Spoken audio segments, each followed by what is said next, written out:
El mandato es de los miembros, nos ha tomado contacto con el señor Pisas para nos por una reunión, pero no por ahí en el teléfono, pero nos ha así, señora la armonía en el teléfono, entonces nos ha bien, el señor Pisas también camina, nos ha hablado recibir una audiencia, prometo que el sol, y nos ha citado, señor primeiro-ministro Pisas, tem senhora Laroni, tem senhor Charles Cooper também, que está a representar o ministro de Finanças, que no momento ele não pode estar presente, e também nós temos o ministro de BPD, que é o senhor Martina. E nós, como sindicato, nós temos bloque, nós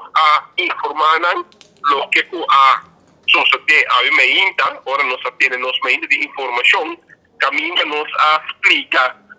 o mandato que nos arranha está com o governo Mexiquita é de 2,5% por de amtenante sobrante único setor no momento aqui o até ainda é de 2,5% da conta para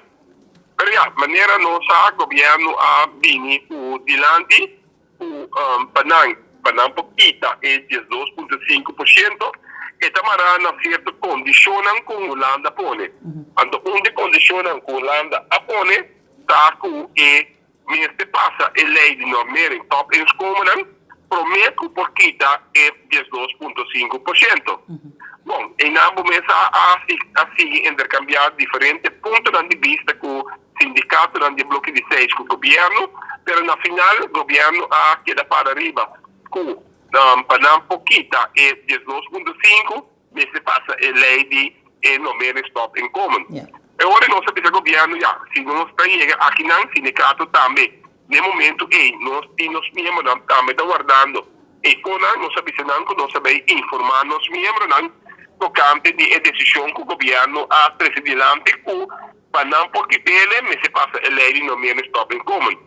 E no momento também nós sabemos nós vai escalar e parte aqui, e ponto aqui, seguro que é central. E esse nós assim também, nós vai dizer nos membros que nós vamos escalar, e ponto aqui, seguro que é central, e nós sabemos também, e contexto que o governo aduna, que para um pouquinho é 12,5%, mas passa a lei de numeric stop in common.